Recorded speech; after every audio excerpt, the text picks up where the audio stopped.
and manage to stay weight stable or make weight for fights or do a bunch of crazy shit.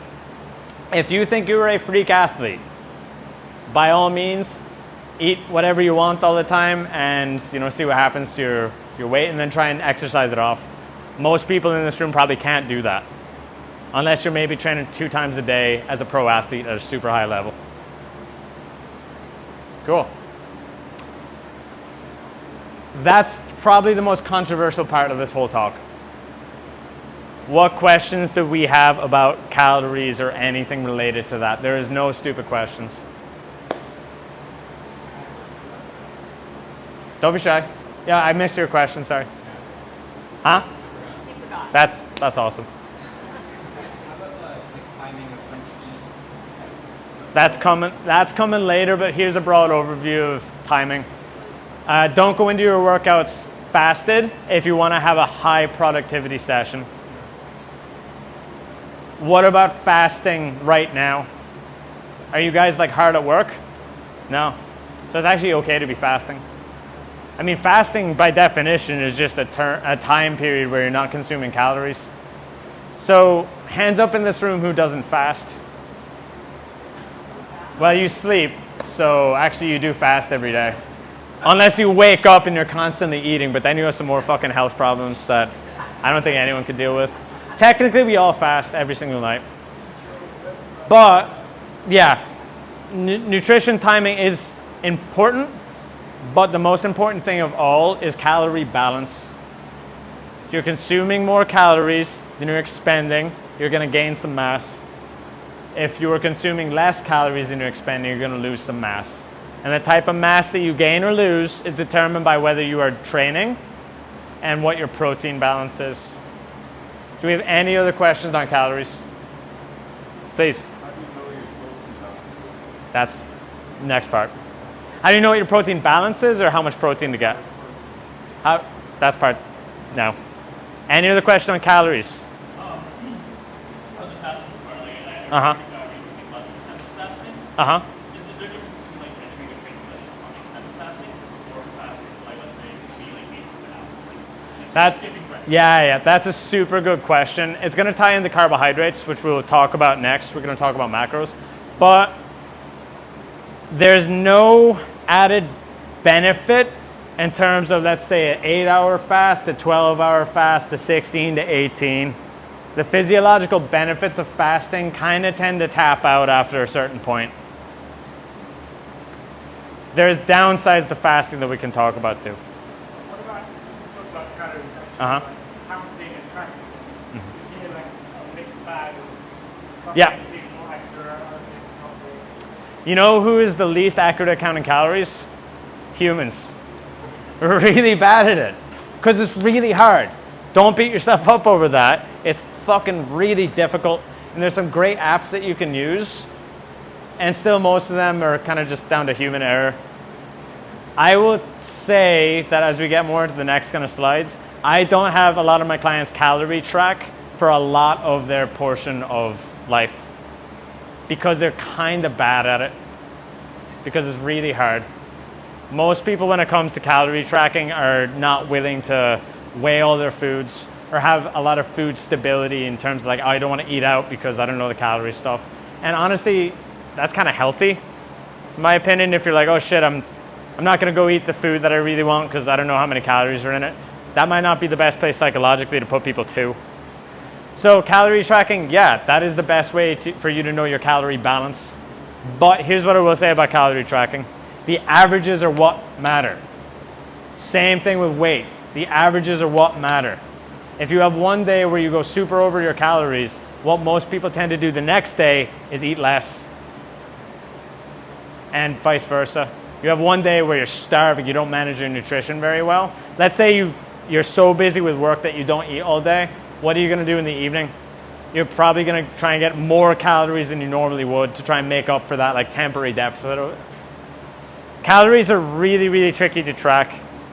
But what's way easier to track is what we're going to talk about next, which is what makes up your calories, which are called your macronutrients. So, don't skip to it yet. Who can tell me how many calories are in 1 gram of protein? That's not Marissa. 8? Wrong. 4. Who said 4? Don't listen to her. Okay, next person who gets this right gets a free protein bar. How many calories are in 1 gram of carbohydrate? 4. Who said that? You get a free protein bar. How many calories are in 1 gram of fat?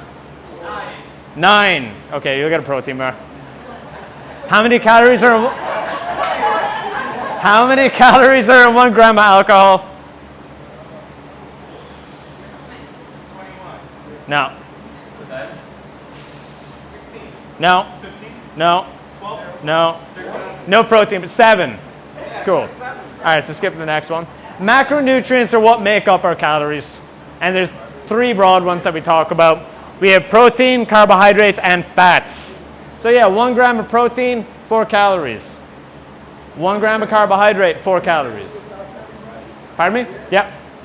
Yeah, you're all gonna have, hopefully you're all gonna have access to the recording eventually, and everyone can just type in I'll have a little sheet, you can type in your email, I'll send you the slides. And then obviously if you have questions on this, you can ask me if it's fine. That's what I do. So yeah, 1 gram of protein, 4 calories. 1 gram of carbohydrate, 4 calories. Technically it's 3, but we run it up to 4. 1 gram of fat, 9 calories. Fat's hefty. Alcohol is 7.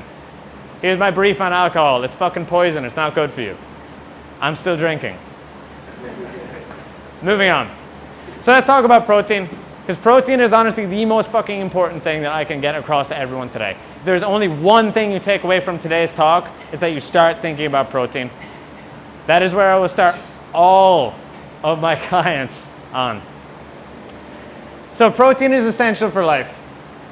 You'll hear about essential amino acids. Without protein, you die.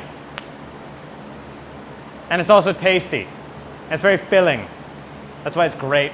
Because if I gave everyone in this room 400 calories of, let's say, like a protein that you enjoyed, like chicken breast or steak or fish, you'd be like, oh, that was really good. 400 calories, I'm pretty full. Thanks, man.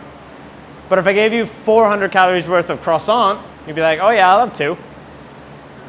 Because protein is so filling, it's a really good place to start people in terms of managing their hunger, but also giving me what I need. Is protein a good energy source? Awful. The worst. Your body will only ever use protein as an energy source if you're basically dying. Major trauma, sometimes shit like that happens. But yeah, we don't use protein as an energy source. That's not really a thing. Because protein is ultimately kind of what makes up our muscles. Without protein, you're not able to maintain the muscle mass that you have. And without protein, you're not able to gain more muscle. We are constantly turning over muscle. It's called muscle protein synthesis and muscle protein breakdown. You have a certain amount of muscle, it needs to go away because you don't really want a bunch of old protein just sitting around. Think of it like you're building a house on really old foundations.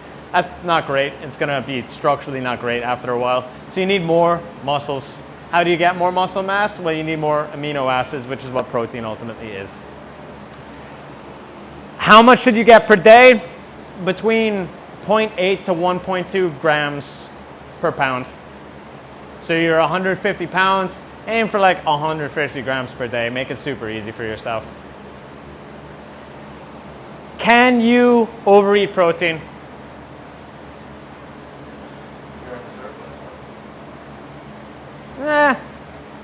You could be in a surplus and you'll gain some mass. That might be muscle mass though, so that's not a bad thing.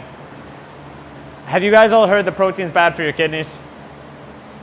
It's kind of a myth that's going around. Not true. They've done a load of research on protein overfeeding, meaning that instead of this lovely like 1.2 to 1.4 grams of protein per pound of body weight, they put people up to like 4 grams of protein per body weight. That's fucking disgusting.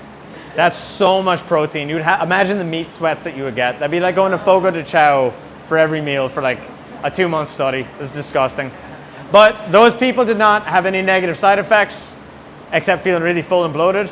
And they also didn't put on any more muscle mass or lose any muscle mass compared to people that ate more normal amounts of protein. Protein's not bad for your kidneys. Protein is fucking wonderful. I want people to list out their favorite sources of protein.